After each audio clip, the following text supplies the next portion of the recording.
ओम अज्ञानतिमिरान्धस्य ज्ञानञ्जनशलाकया चक्षुरुन्मीलितं येन तस्मै श्रीगुरवे नमः। नमो विष्णुपादाय कृष्णप्रेष्ठाय भूतले श्रीमते भक्तिवेदान्त स्वामिन्निति नामिने।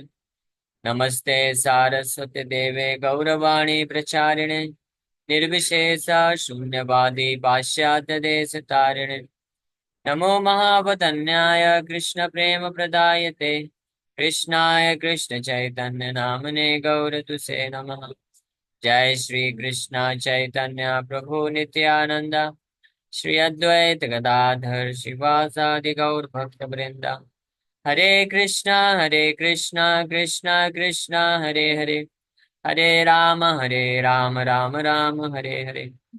हरे कृष्णा।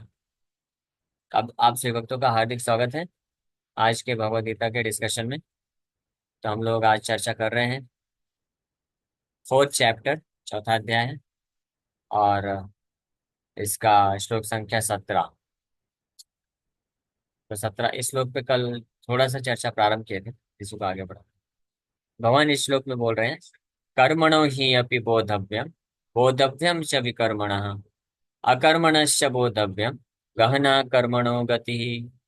गहना कर्मणो गति। It's very difficult to understand the intricacies of work. The intricacies of action are very hard to understand. Therefore, one should know properly what action is, what forbidden action is, and what inaction is. तो तीन प्रकार के कार्य होते हैं। इस श्लोक में भगवान ये बता रहे हैं तीन प्रकार के कार्य कौन कौन से हैं, और जिनको भगवान बोल रहे हैं कि कर्मणो ही अपि बोधव्यम। बोधव्यम मतलब इट शुड बी अंडरस्टूड। बोध, बोध होना चाहिए। बोध समझते हैं ना? बोध होना चाहिए यानी पता होना चाहिए। नहीं पता होगा तो फिर गड़बड़ हो जाएगा, है ना? ये उसी प्रकार से गड़बड़ हो जाएगा जैसे किसी को गाड़ी चलाना नहीं आता है, लेकिन ड्राइवर के सीट में बैठ गया है, स्टीयरिंग पकड़ लिया है और ऑन कर दिया है, एक्सीलेटर डाल दिया है, अभी आता नहीं चलाना, क्या हाल होगा उसका, है ना?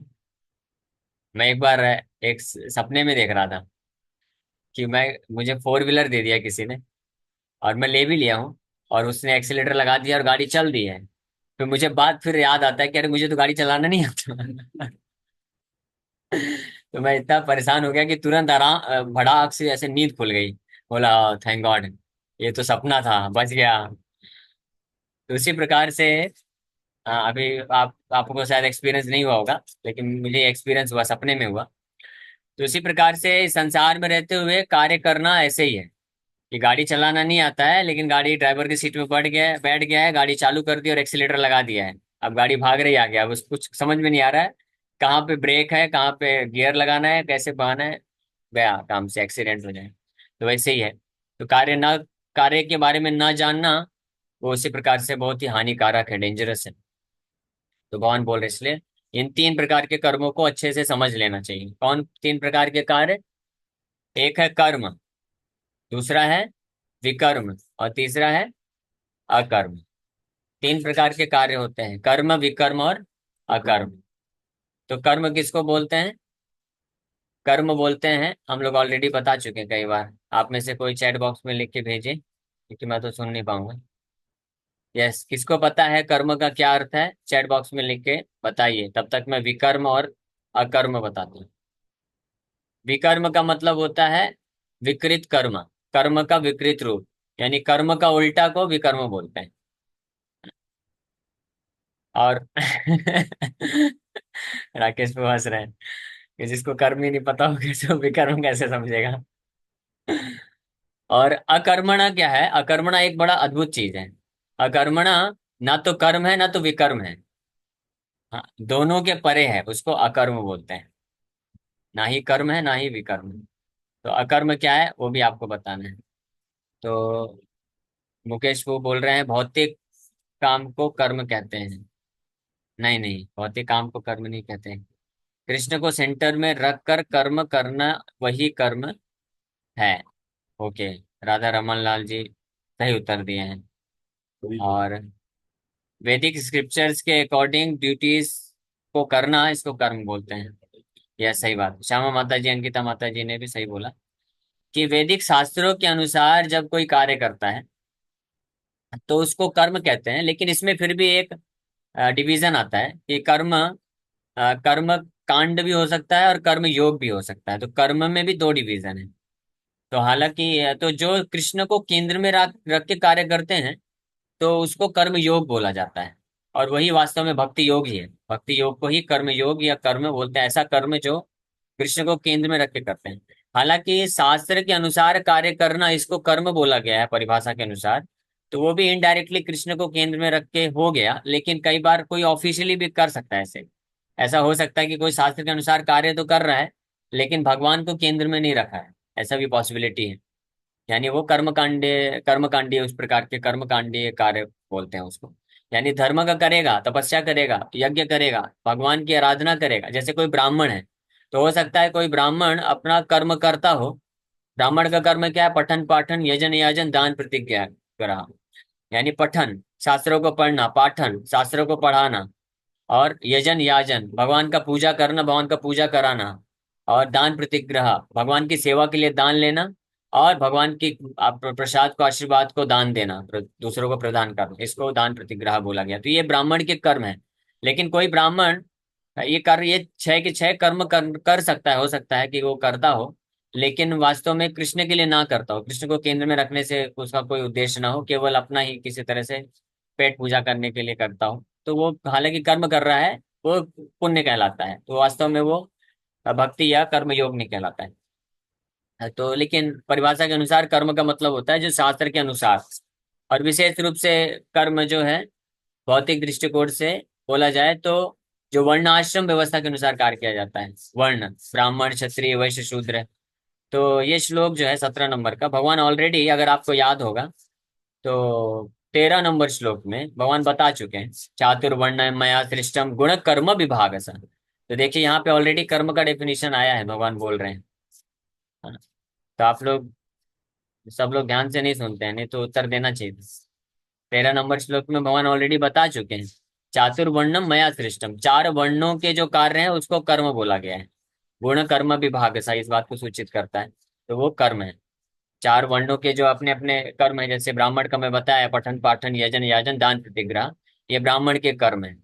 उसी तरह क्षत्रिय के कर्म होते हैं कि धर्म की रक्षा के लिए युद्ध करना, उसको क्षत्रिय के कर्म कहला बोले जाते हैं। और वैश्य के कर्म है कृषि गो रक्षा वाणिज्यम, कृषि करना, गाय की रक्षा करना, और बिजनेस करना, ये वैश्य के कर्म है। और शूद्र के कर्म है ब्राह्मण क्षत्रिय और वैश्य के सहायक बनना, यानी उनका सेवा करना उनके आज्ञा अनुसार। ये शूद्र के कर्म बताए गए, तो इसको कर्म बोला जाता है। तो अगर उस दृष्टिकोण से देखा जाए तो आज के संसार में बताइए कितने परसेंट लोग कर्म कर रहे हैं?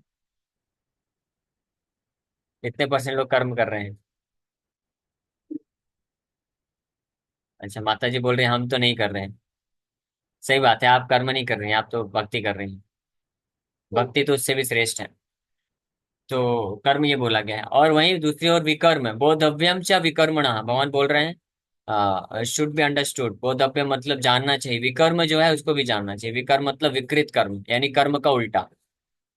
तो जो शास्त्र के अनुसार निर्देशित निर्धारित कर्तव्य हैं उनको कर्म बोला जाता है, अपने अपने वर्ण में रहते हुए, ब्राह्मण क्षत्रिय वैश्य शूद्र वर्ण में रहते हुए जो शास्त्र हमको निर्धारित करते हैं कि आपका कर्तव्य है, उसको कर्म बोलते हैं। और इसके अलावा जो भी व्यक्ति करता है उसको क्या बोलते हैं? विकर्म बोलते हैं, या उसी को पाप बोला जाता है। तो कर्म का मतलब पुण्य और विकर्म का मतलब पाप। Simple definition.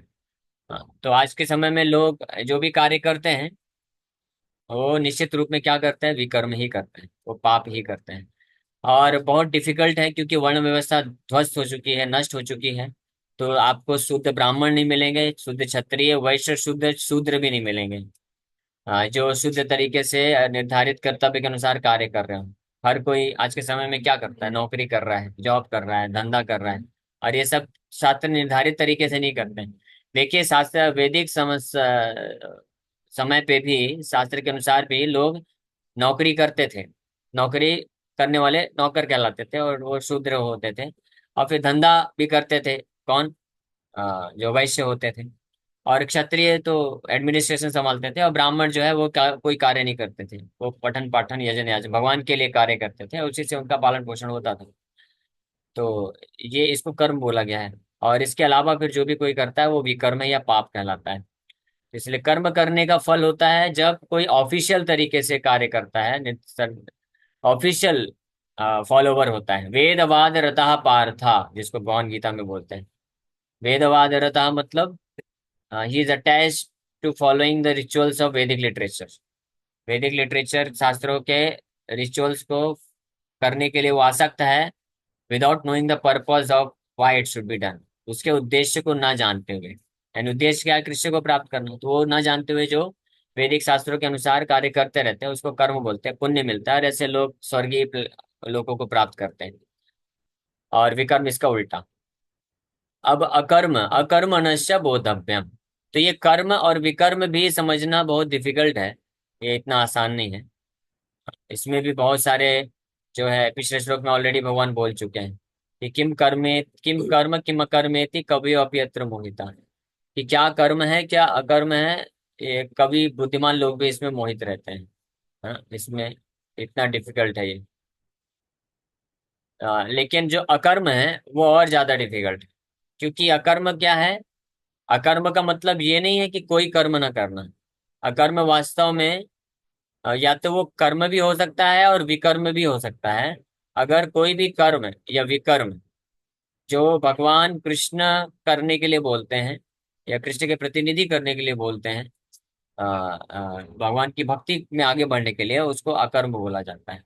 और प्रायः जनरली जो अकर्म होता है, ये कर्म ही होता है। ऐसा नहीं है कि विकर्म होता है, लेकिन कुछ केसेस में विकर्म भी हो सकता है। जो भगवान के सेवा के लिए, धर्म की स्थापना के लिए कहने करने के लिए कह दिया जाए, जैसे अर्जुन के केस में। अर्जुन के केस में अपने खुद के गुरु का वध करना, मारना, द्रोणाचार्य को मारना, भीष्म पितामह को मारना, ये विकर्म का कार्य था। लेकिन ये विकर्म नहीं था, क्योंकि कृष्ण करने के लिए बोल रहे थे, इसलिए ये अकर्म बोला गया, अकर्म मानना चाहिए।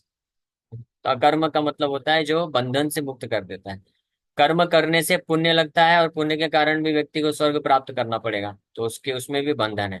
तो कर्म का मतलब जो हमको बंधन में डालता है, फल उसका हमको भोगना पड़ेगा। और विकर्म मतलब भी उस पुण्य का उल्टा पाप हुआ, तो पाप का भी हमको उसका भुगतान करना पड़ता है, दुख लेना पड़ता है। लेकिन अकर्म का मतलब होता है ऐसा कर्म जिसका बंधन नहीं लेना पड़ता।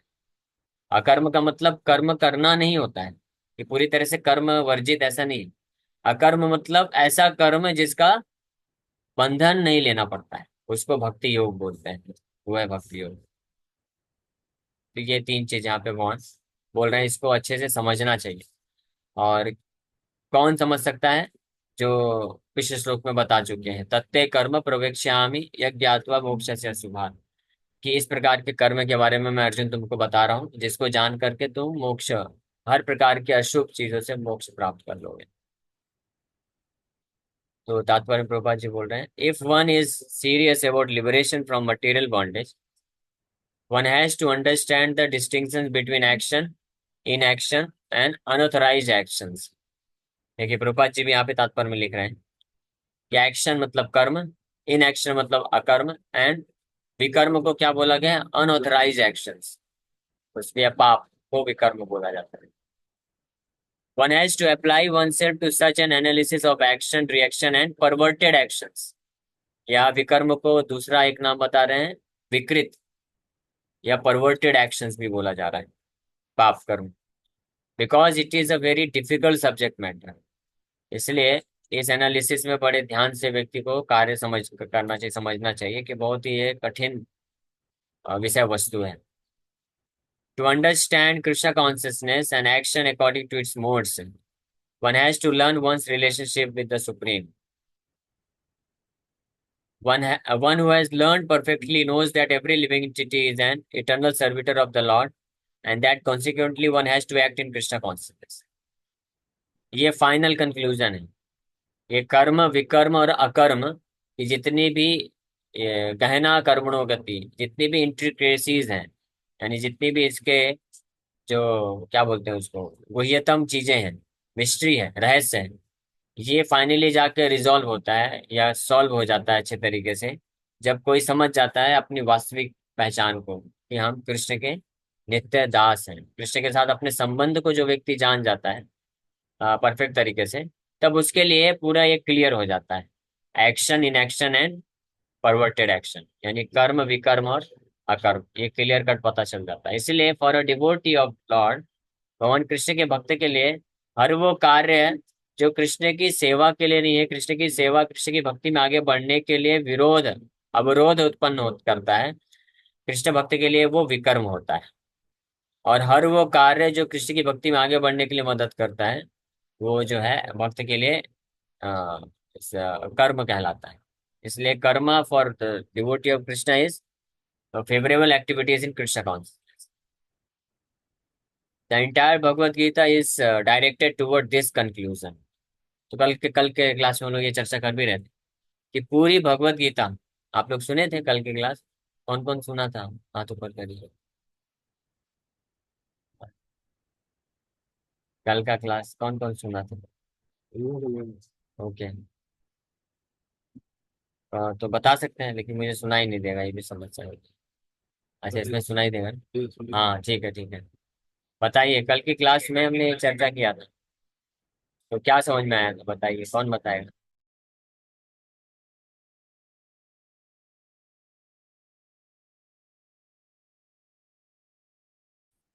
इस श्लोक में भगवान कर्म विकर्म और अकर्म के बारे में बता रहे हैं। और अल्टीमेटली इसके बारे में जो ज्ञान है पूर्ण रूप से भगवान ही परफेक्ट तरीके से दे सकते हैं। भगवान इसीलिए पिछले श्लोक में इसके बारे में बताए कि ये कव्योपि अत्र मोहिता, यानी बहुत बुद्धिमान लोग भी भ्रमित हो जाएंगे, नहीं समझ पाएंगे कि वास्तव में क्या करना चाहिए क्या नहीं करना चाहिए, लेकिन अर्जुन मैं तुमको बता रहा हूँ। तो कल हम लोग इस पे चर्चा किए थे कि कैसे इसमें माइक होगा ना, लेकिन छोड़ दीजिए मुझे, बाद में अगर क्वेश्चन पूछना होगा तो आप करना। तो भगवान इसलिए इसमें बता रहे थे, भगवत गीता का जो कंक्लूजन है फाइनल, भगवान भगवत गीता में ये बताते हैं कि भगवान का प्रेम में सेवा करना ये अल्टीमेट कंक्लूजन है। और ये हर प्रकार सारे अध्यायों में फर्स्ट चैप्टर से लेकर के 18 चैप्टर्स तक इस कंक्लूजन के तरफ ही डायरेक्ट किया जा रहा है, अलग अलग तरीके से। तो हम लोग कल इसके ऊपर चर्चा किए थे कि ध्यान योग भी भगवान बताए 6 चैप्टर में। तो ध्यान योग का भी पर्पस क्या है? ये प्रूफ करना चाहते हैं भगवान कि ध्यान योग आप क्यों नहीं कर सकते हैं, इसलिए भगवान ध्यान योग अध्याय बताए। और साथ में अगर फिर भी किसी को लगता है कि मैं कर सकता हूँ, तो भगवान बताए कि अगर करोगे भी तो घूम फिर के इधर ही आना है। योगी नाम अपि सर्वेशम मद्गतेन अंतरात्मना, कि पूर्ण रूप से भगवान को समर्पित करना है, भगवान को ही केंद्र में रख के कार्य करना है, उनके शुद्ध भक्ति के लिए जुड़ना है। यही कंक्लूजन है ध्यान योग का भी। तो ये दो एग्जाम्पल लेके कल बता रहे थे। तो इससे पता चलता है कि जो व्यक्ति, क्योंकि इस श्लोक में बहुत रिलेटेड है ये, भगवान बोल रहे हैं कर्म विकर्म और अकर्म, ये तीनों को अच्छे तरीके से जानना जरूरी है, क्योंकि हम हर क्षण कर्म कर रहे हैं।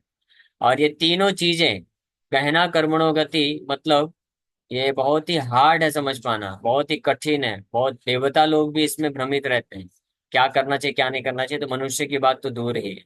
बड़े बड़े ऋषि मुनि लोग भी भ्रमित हो जाते हैं कि क्या करने योग्य है और क्या करने योग्य नहीं है। हाँ, और ऐसे उदाहरण है कई जहाँ पे बहुत ही पवित्र पुण्य और महान ऋषि भी इस चीज पे ना समझ पाने के कारण कुछ ऐसा कर्म कर देते हैं जिसके कारण उनको विकर्म लग जाता है। तो कर्म और विकर्म में व्यक्ति फंसा रहता है।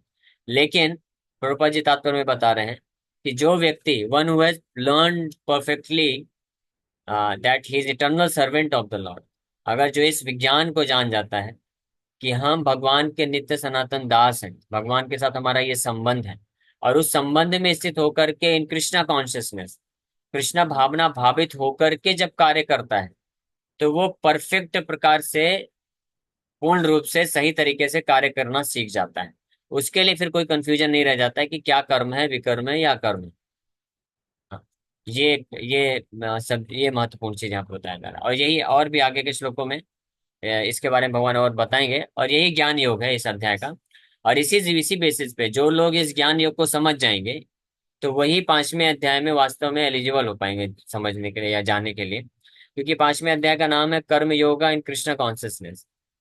3rd चैप्टर में भगवान कर्म योग बताए, कि किस प्रकार के कर्म को करके व्यक्ति धीरे धीरे कृष्ण कॉन्शियस हो सकता है, कृष्ण भावना भावित हो सकता है। लेकिन जो कृष्ण भावना भावित व्यक्ति होता है, जिसके पास पूर्ण ज्ञान होता है, इस ज्ञान पे स्थित होता है कि वो कृष्ण का दास है, और उस ज्ञान पे स्थित होकर के जब कार्य करने लग जाता है, तो वो 5th चैप्टर बन जाता है karma yoga action in Krishna consciousness. ठीक। तो the entire Bhagavad Gita is directed toward this conclusion. और इसीलिए प्रभुपाद जी लिख रहे हैं, any other conclusions against this consciousness and its attendant actions are vikarmas और प्रोहिबिटेड एक्शंस। इस प्रकार से अगर कोई वास्तविक स्तर पे आएगा, यानी स्पिरिचुअल प्लेटफॉर्म में अगर आता है, तो वो समझ पाता है कि कृष्णा भावना भावित होने के अलावा, या कृष्ण भक्ति में आगे बढ़ने के लिए किए गए कार्य करने के अलावा जो भी कर्म है, जो भी कार्य है, चाहे वो कर्म हो या विकर्म हो, वो सब के सब वास्तव में विकर्म ही कहलाते हैं। इस संसार का सो कॉल्ड जो कर्म है, यानी पायस एक्टिविटी है, तथा कथित जो पुण्य कार्य भी है, वो भी वास्तव में पाप ही है। हाँ, अगर जो व्यक्ति वास्तविक स्तर पे पहुंचता है, तो जो समझ जाता है कि हम कृष्ण के दास हैं, तो कृष्ण के लिए कार्य करना चाहिए। इसलिए तथाकथित पुण्य कर्म भी बाधक बनते हैं, और उसके ऐसे भक्त के लिए वो विकर्म होते हैं, इसलिए वो उनको भी त्याग देता है। So to understand all this, one has to associate with authorities in Krishna consciousness and learn the secret from them. This is as good as learning from the lord directly, otherwise even the most intelligent person will be bewildered। ठीक है, तो ये कठिन है थोड़ा, इसलिए आप लोग उत्तर नहीं दे पाए। देखिए, प्रूफ भी हो गया ना गीता, ये श्लोक भगवान जो बोल रहे हैं, ये प्रूफ भी हो गया। ये बहुत कठिन है, बुद्धिमान लोग भी नहीं समझ सकते हैं। और हमारे बीच में अभी 60 बुद्धिमान भक्त लोग बैठे हुए हैं। तो आप सब बुद्धिमान हैं। आप बुद्धिमान क्यों हैं? क्योंकि आप गीता की क्लास सुनने आते हैं ना, इसलिए बुद्धिमान है। अब भगवान यहाँ श्लोक में बोले कि बुद्धिमान लोग भी नहीं समझ सकते हैं, तो प्रूफ हो गया कि आप में से कोई उत्तर नहीं दे पाया, तो नहीं समझ। लेकिन फिर आप प्रभुपाद जी बता रहे हैं कि टू अंडरस्टैंड ऑल दिस, लेकिन इस चीज सबको समझने के लिए one has to associate with the authorities in Krishna conscious. Authorities in Krishna consciousness कौन है? श्रीला प्रभुपाद जी और ऐसे शुद्ध भक्त, वो अथॉरिटीज हैं। तो उनका जब संग कोई करेगा, उनका श्रवण करेगा, और उनके मार्गदर्शन में जब साधना भक्ति करेगा, तो धीरे धीरे इस ज्ञान को समझा जा सकता है। ये थोड़ा डिफिकल्ट है ये चैप्टर, लेकिन आ जाएगा समझ में, टेंशन मत लीजिए, हो जाएगा। हम लोग यहीं पे भी विराम करते हैं। Thank you very much. मैंने भी जब फर्स्ट टाइम पढ़ा था, तो ऐसे इतना नहीं समझ पाया था, धीरे धीरे आ जाता है। हरे कृष्ण। क्वेश्चन किसी वक्त। बोला जाता है ना कि मिट्टी का जो पात्र होता है वो जब सॉफ्ट होता है तो उसको ढांचा दिया जा सकता है, तो वैसे ही जीवन में जैसे आपने बताया कि रियलाइजेशन होना कृष्णा की तरफ, कि वही रियल हमें उनको बिलोंग करते हैं, वो चीज ये हम सुन रहे हैं, रोज सुन रहे हैं लेक्चर में, लेकिन ये चीज अंदर तक क्यों नहीं जा रही? क्या हम उस पॉट की तरह हो गए हैं जिसमें वो चीज नहीं डाल सकते अब? ऐसे इतने गधे हो गए हैं, मतलब क्यों ऐसा हो रहा है? हरे कृष्ण। माता जी, आपको सच में दंडवत प्रणाम है। बड़ी ईमानदार है माता जी ना, ईमानदारी से सब पूछ लेते हैं। तो ठीक है, टेंशन मत लीजिए। हम वो मिट्टी के पॉट हैं, जिसमें अभी जो है कहीं, हाँ, पानी नहीं टिक रहा है, कुछ होल हो गया है। लेकिन भगवान और भगवान के शुद्ध भक्त एक्सपर्ट पॉटर हैं, कुम्हार हैं। उसमें अच्छे से मिट्टी लगा के उसको अच्छे से पैक कर देंगे, फिर उसमें पानी अच्छे से टिक जाएगा, टेंशन मत लीजिए। तो वास्तव में भगवत गीता को कौन समझ सकता है? भगवान कृष्ण खुद गीता में बोलते हैं, उसके लिए योग्यता है भक्तो असी में सखा चेती। इसलिए बिना भक्त बने कोई गीता को समझ नहीं सकता है, बहुत डिफिकल्ट है। तो हम लोग भक्त भी बन रहे हैं, और गीता को सुनते सुनते भी भक्तों के माध्यम से हम सुनते हैं, तो हम भक्त भी बनते हैं। फिर हम भी प्रयास करते हैं, नाम जप करते हैं। इसलिए चैंटिंग, हरिनाम जप करना और कथा रेगुलर सुनना, ये दोनों कार्य करना बहुत जरूरी है। तो हो जाएगा। और ऐसा नहीं कि नहीं समझ रहे हैं, आप सब लोग समझ रहे हैं। लेकिन हम लोग क्या है, डिटेल में, डीप में, टेक्निकली भी समझने का प्रयास कर रहे हैं। तो कुछ टेक्निकल चीजें होती हैं, उसको समझने में शुरू में एक पहली, स्पेशली अगर पहली बार जब सुनते हैं, तो थोड़ा कठिनाई होती है, लेकिन निश्चित रूप में समझ जाएंगे, हो जाएगा। ओके। नो प्रभु, मीनिंग के लिए नहीं कि हम कृष्णा को बिलोंग करते हैं, रोज सुनते हैं, बट ये परमानेंट रजिस्टर नहीं हो रहा है, इसीलिए वो वाली चीज। जी प्रभु। हाँ, वो रजिस्टर अभी क्या है, उसका रेजिस्टेंस 0 है, वो कंडक्टर है, इसलिए पूरा फ्लो हो जाता है करंट की तरह। तो वो रजिस्टर हम लोग कर पाएंगे, इसलिए बारंबार श्रवण करना है, क्योंकि जितना हम श्रवण करते हैं, जब तक हम सुनते हैं, तब तक तो वो ज्ञान टिकता ही है, काम तो करता ही। इसलिए नित्यम भागवत सेवा बोला गया है। बारंबार सुनने से हो जाएगा। ठीक है, तो अभी समय हो गया तो यहीं पे विराम करते हैं। बाकी क्वेश्चन नेक्स्ट क्लास में ले लेते हैं।